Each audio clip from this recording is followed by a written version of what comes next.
and never forgetting also that there is this other unseen hand that knows absolutely what consciousness is, who are experts in that fact. You're walking around couldn't care less. You're waiting for the next movie to come out, the next fashion and all that, what Hollywood's going to do next. But there's people there who have a thorough understanding of human consciousness, human psyche, human libido, and they're working on it 24/7 to feather their own nests and also to keep man in servitude, man whom they think is their creation. You know, they think of man as just being one of their own, you know, like somebody treats a pet. If you actually watch how people mostly treat their pets, or you really watch it, you'll find that the pet is a slave. Well, we have people ruling the society who think of human beings as pets and slaves. Yeah, they provide you with some food and they take you for a walk now and again, you know, but they basically you are a pet and you'll be told where to sit and where to go and what to do. That should be obvious to people by now. But these individuals don't really have any fear of us. Well, they do have fear of us to the extent that they know if we were awakened what we could do. I'm deeply troubled that a very vague, emotionally stated, semi-theologically defined diagnosis of the central global menace is obscuring our national ability to comprehend the historically unprecedented challenge which is being posed in our time by a massive global political awakening, and thus is obstructing our ability to deal effectively with the global political turmoil that this awakening is generating. So their motive of why they would want to dumb down people is also highly practical. Remember, these people are very, very practical. They may be evil, but they're also very practical. They know that you don't want a massive, intelligent, free-thinking, self-aware, proactive, deeply concerned, spiritually empowered people. That's the worst threat that they can imagine. So it's very practical for them to keep people, you know, what do they call it? One leash for one neck. Everybody in a complete set of consent, with the illusion that they're independent. It doesn't work without that.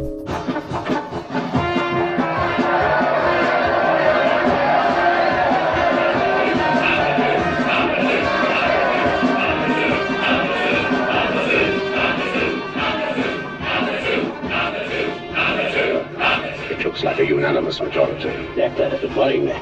Only bad for morale. Some of these good people don't seem to appreciate the value of free elections. They think it's a game. Everyone votes for a dictator. Not at all. Just that their resistance is left.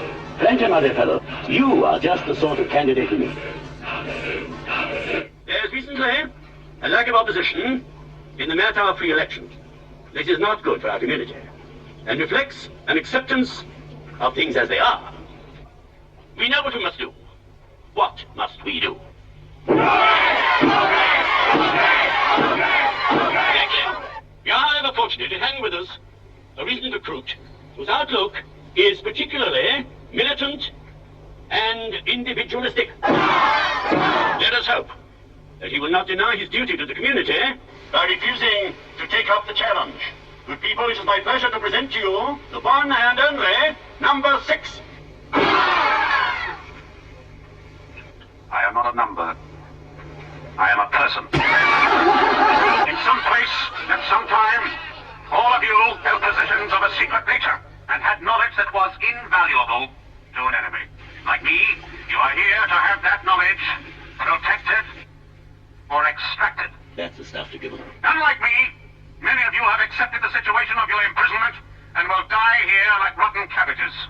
Keep going, beloved. The rest of you have gone over to the side of our keepers. Which is which? How many of each? Who's standing beside you now? I intend to discover who are the prisoners and who the warders. I shall be running for office in this election. Good people, let us applaud a citizen of character. May the better man win, and a big hand for number 6.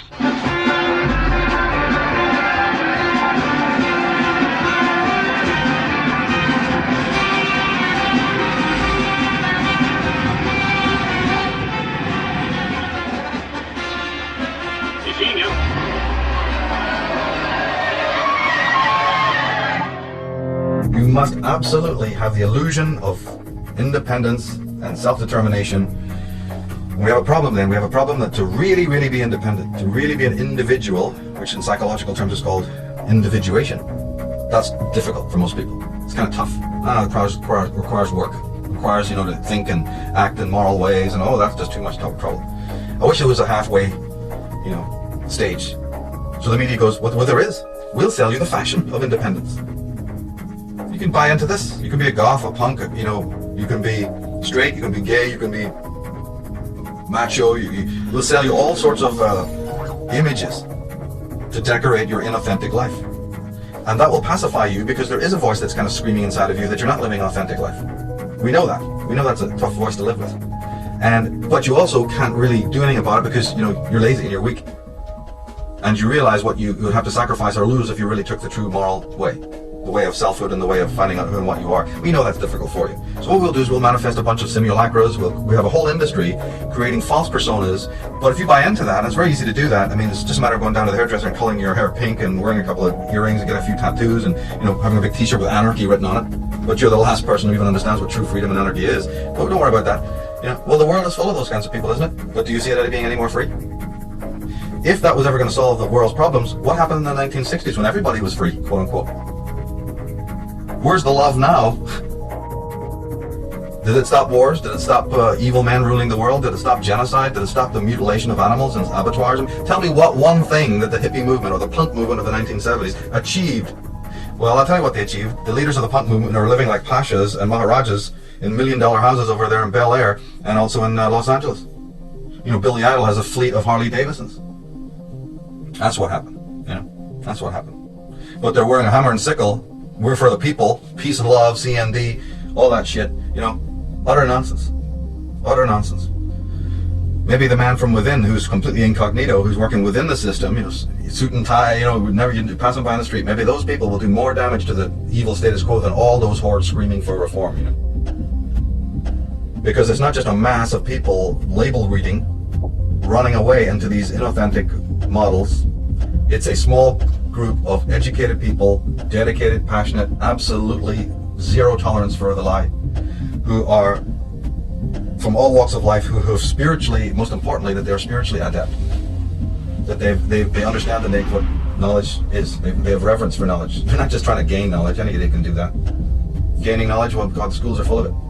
No. It's a matter of loving knowledge.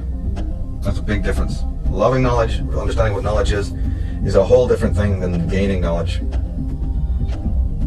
So there's these fine lines in all of this, very fine lines. And if the knowledge has to be empowering and changing you first, how can you do anything to change another world? Or maybe you don't even have the right. Maybe we're in the complete wrong subject matter altogether. How does anyone even think that they have a right to involve themselves in the life or the lifestyle of anyone else? If you really think about that, you'll find it's pretty preposterous.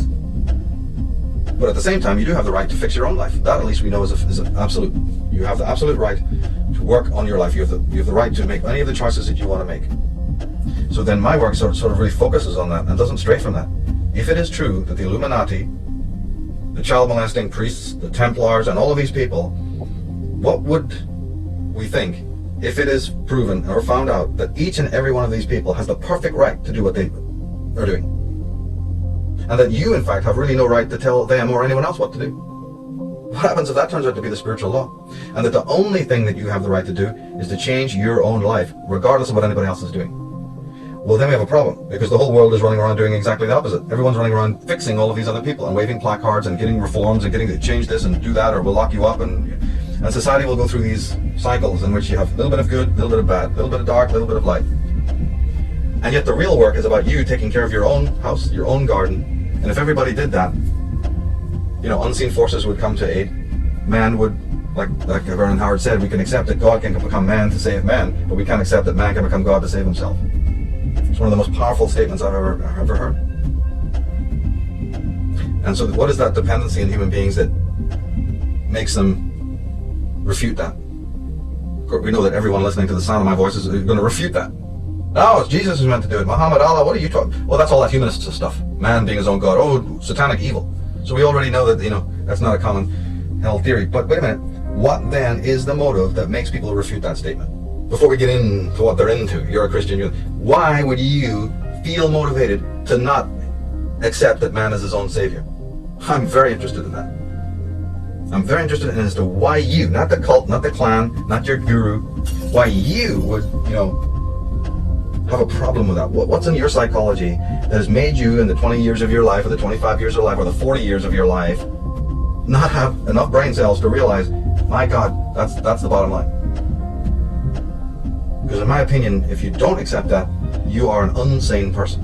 You're not insane, you're unsane. You're toxic, and you need to be quarantined or something. That's really the long and short of it, in my opinion. Then I want to get the crucifix out. As soon as I hear that somebody is, thinking that another authority, another person, has the rights over their mental and emotional and attitudinal and psychic life, I'm worried about that person. Because I know that person has got some very serious psychological and existential problems right off the bat.